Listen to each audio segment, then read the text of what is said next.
Hello children, Hari Om. How are you all? I hope you all are fine and safe at your home. So today we are going to continue with our chapter explanation.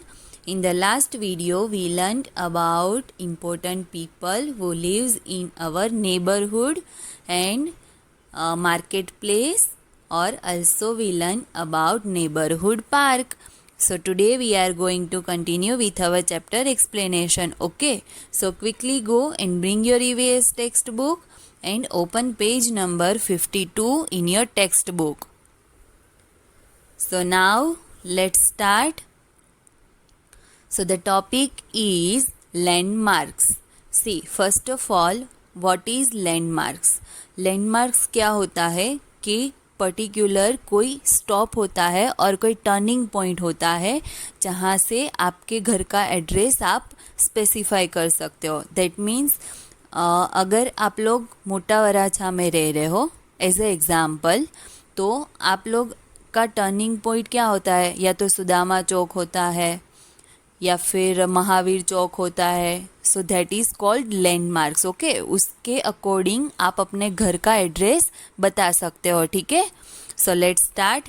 Landmarks are important places और buildings in an area that most people know about.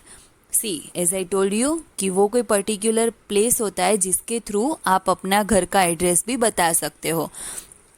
तो landmarks क्या हो सकता है? कोई place भी हो सकता है और कोई इम्पोर्टेंट बिल्डिंग भी हो सकता है. जस्ट लाइक कोई शॉपिंग सेंटर हो सकता है, कोई एनी बिल्डिंग हो सकता है कि जिसके थ्रू आप इजीली आपका घर फाइंड करवा सको. ठीक है, तो लैंडमार्क्स इम्पोर्टेंट प्लेस है या फिर कोई बिल्डिंग हो सकता है जो आपके घर के पास में होता है. ठीक है, और उसके बारे में सब लोग जानते हो.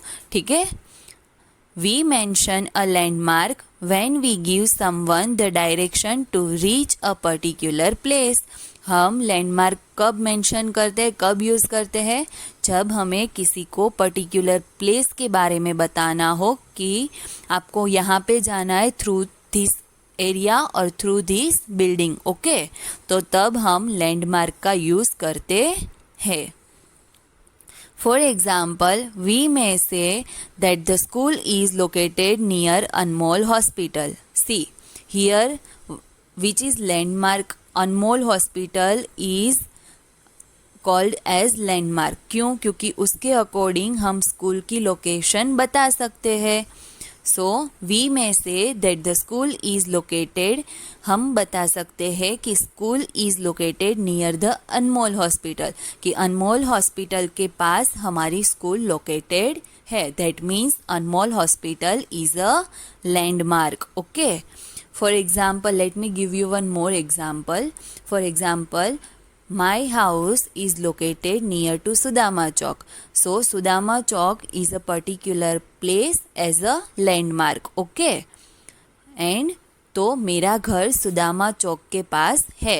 That means Sudama Chowk is a particular landmark or particular place. Through that I can find my house easily. Okay.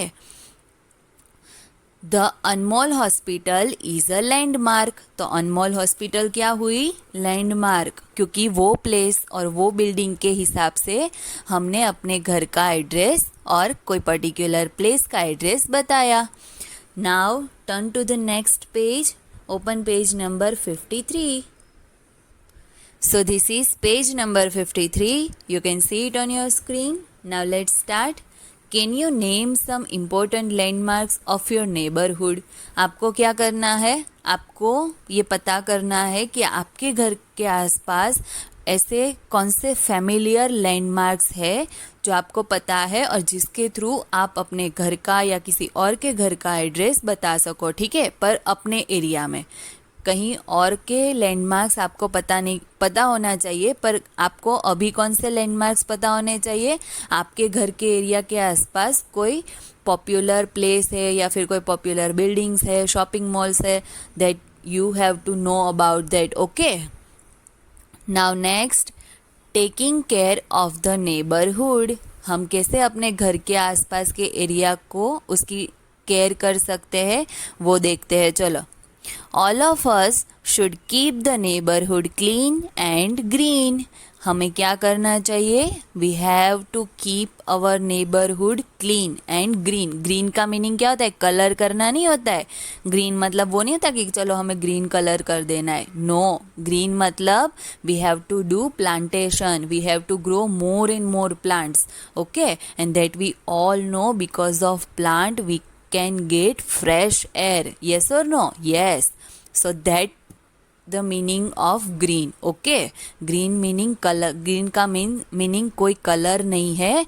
हमें plantation करना चाहिए, trees उगाने चाहिए, so that we can get fresh and clean air. Okay, we should not make the neighborhood dirty.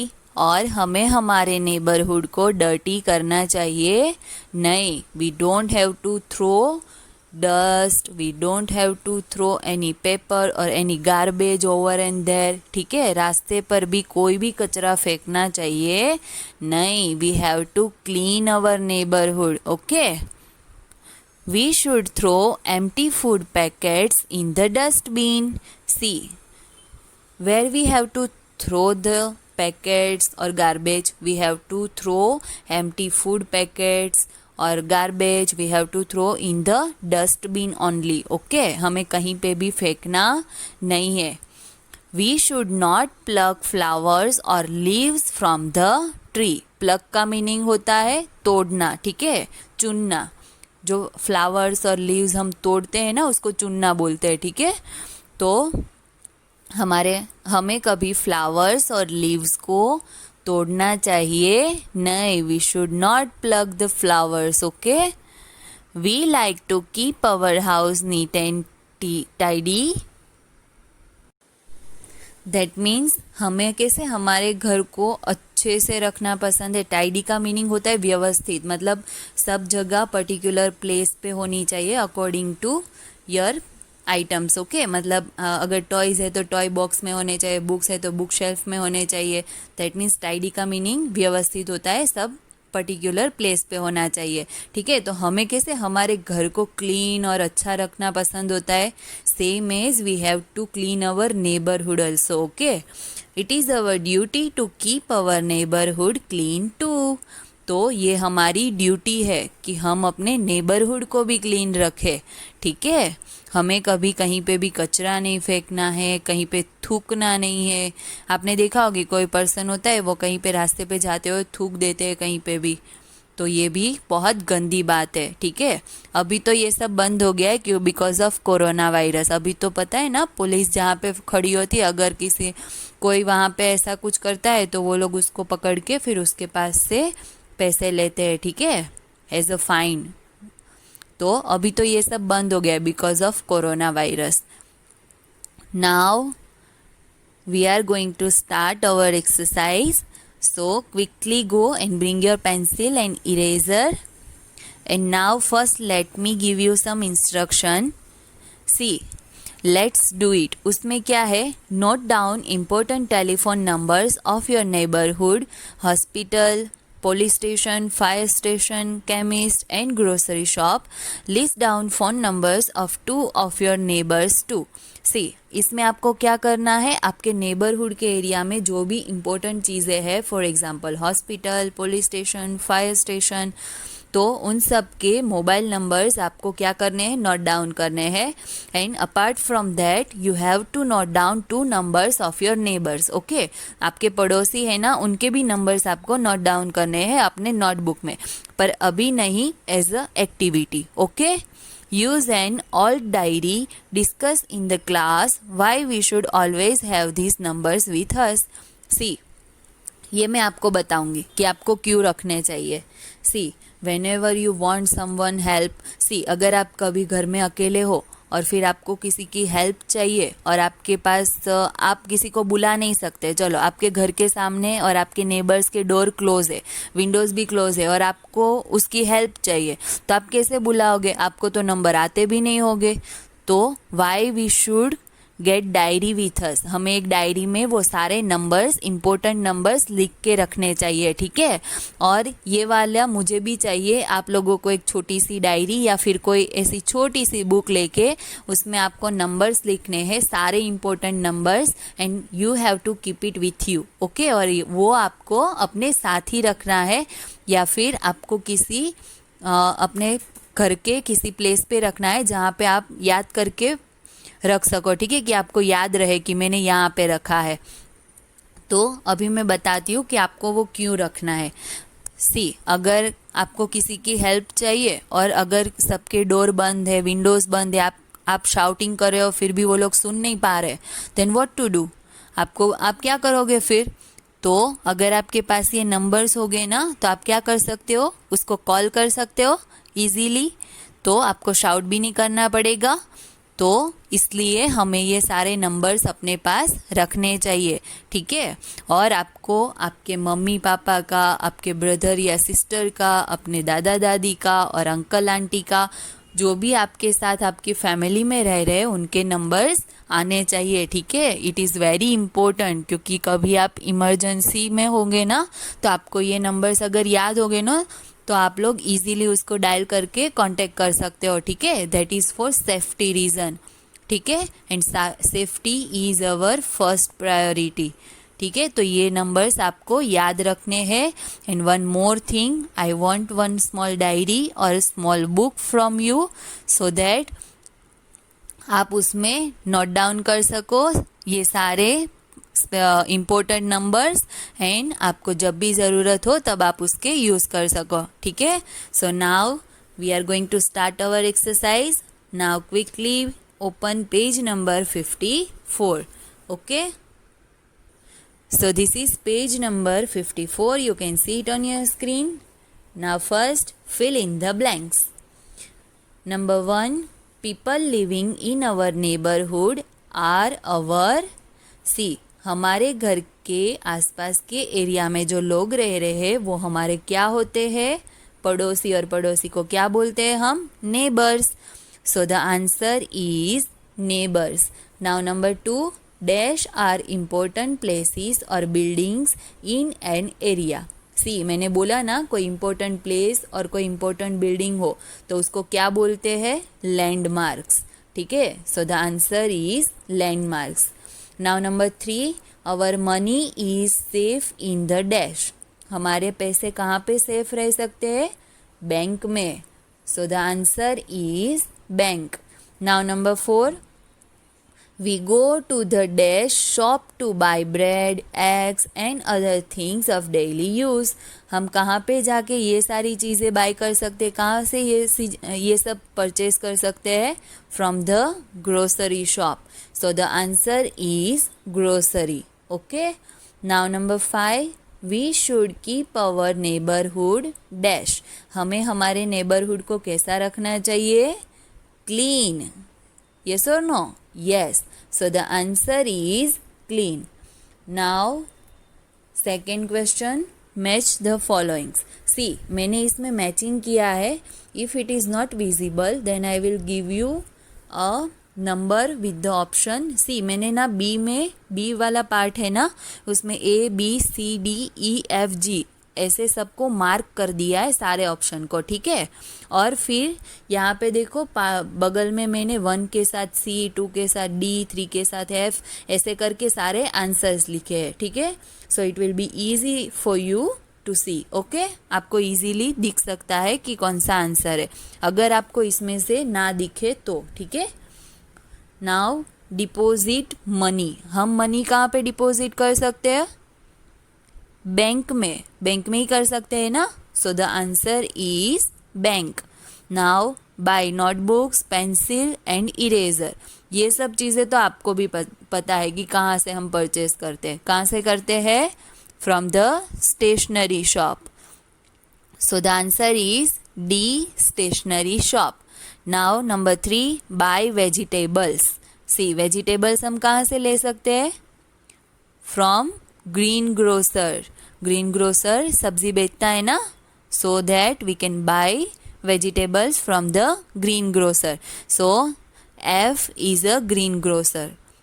Now buy clothes, तो clothes कहाँ से मिलते हैं? That we all know. Clothes हम कहाँ से लेते? स्टेशनरी शॉप में से लेते? बैंक में से लेते? No, we get clothes from the cloth shop. So G is the answer, that is cloth shop. Now buy milk and paneer. See, milk हम कहाँ से लेते हैं? डेयरी में से लेते हैं ना। सो फर्स्ट नंबर का जो ए है वो है डेयरी, वो है आंसर। ठीक है। Now number 6, get the iron repaired. Electronic कोई भी गैजेट्स या कोई भी आइटम खराब हो जाती है तो वो हम कहाँ से रिपेयर करवाते हैं? इलेक्ट्रिकल शॉप, वहाँ से ही रिपेयर करवाते हैं ना, क्योंकि इलेक्ट्रॉनिक्स की सारी चीज़ें वो लोग ही रिपेयर कर सकते हैं, हम तो कर नहीं सकते घर पे। सो सेकेंड वन है electrical shop, so that is answer of number 6। Now number 7, buy medicines. तो मेडिसिन्स हम कहाँ से ले सकते हैं? केमिस्ट। सो ई वाला जो है वो है केमिस्ट। ठीक है। यहाँ पे मैंने साइड में सारे एमसीक्यू के आंसर्स दिए हैं, तो ये आप इजीली फाइंड आउट कर सकते हो अगर आप में इसकी मैंने जो लिंक किया है एक दूसरे के साथ, अगर वो आपको दिखाई ना दे तो। ठीक है। Now shift to the third question, that is right yes और no. Number 1, there is an airport in every neighbourhood. Yes और नो? एयरपोर्ट सब नेबरहुड में, सब एरिया में होता है? नो, सब जगह पे एयरपोर्ट नहीं होता है। एयरपोर्ट कहीं एक ही जगह पे होता है। In one city there is only one airport. क्यों? क्योंकि एयरपोर्ट टेक्स लॉन्ग डिस्टेंस और लॉन्ग एरिया। ओके, उसमें बहुत बड़ा एरिया चाहिए, तो एयरपोर्ट एक ही हो सकता है बहुत बड़ी प्लेस पे। ठीक है, तो वो हमारे नेबरहुड में होता नहीं है। Now number 2, we go to the neighborhood park to play and do some exercise. Yes, we go to the neighborhood park. हम गार्डन में क्यों जाते हैं? वॉकिंग करने जाते हैं, प्ले करने जाते हैं और सम एक्सरसाइज करने। सो the answer is yes. Now number 3, we go to the marketplace to buy different things. Yes, in marketplace we get so many things. We get vegetables, fruit, फिर utensils, then books, everything we can buy from the market place, क्योंकि market place में सारी चीज़ें available होती है, वहाँ पे सब शॉप्स होती है, that we all know. So we can buy different things. So the answer is yes. Now number 4, we go to the bank to post a letter. Yes और नो? नो, हम bank में जाते हैं letter post करने? No, कहाँ पे जाते हैं? पोस्ट ऑफिस में। So the answer is no. Now number 5, a cobbler stitches our clothes, that we all know. The answer is no. क्यों? क्योंकि कॉबलर क्या करता है? हमारे शूज बनाता है। और स्टिचेस कौन करते हैं क्लॉथ को? Tailor. So this sentence is wrong. So the answer is no. Now listen to me very carefully. From the next lecture we are going to start our revision. Okay, for that I will give you worksheet. You have to do practice. See, it is not compulsory to write everything. Okay, क्योंकि worksheet बहुत बड़ी होगी, तो आपको क्या करना है, उसमें से सारे क्वेश्चन आंसर सब कुछ याद रखना है। ठीक है, भले ही वो एमसीक्यू में आने वाला है, पर सब कुछ आपको याद रखना पड़ेगा, तभी तो आप राइट आंसर चूज कर पाओगे। ठीक है, तो आपको वो सब याद रखना है, लिखना नहीं है। और हाँ, आप एक काम कर सकते हो कि वो वर्कशीट की आप प्रिंट करवा के उसमें प्रैक्टिस कर सकते हो। ठीक है, but with question you can't right because it is very heavy worksheet. ये रिवीजन की है और बड़ी होगी। और हाँ, अगर इफ़ यू वांट आप 1 क्वेश्चन पर डे लिख सकते हो। ठीक है, और अगेन आई रिपीट, आपको रेडी रहना है अपनी एग्ज़ाम के लिए। और आपको गूगल फॉर्म मिलेगा, गूगल पैटर्न में एक फॉर्म मिलेगा जिसके थ्रू आप प्रैक्टिस भी कर सकते हो। ठीक है, but first you have to do practice from your revision worksheet. Okay, I hope I'm clear with you. So this is for today.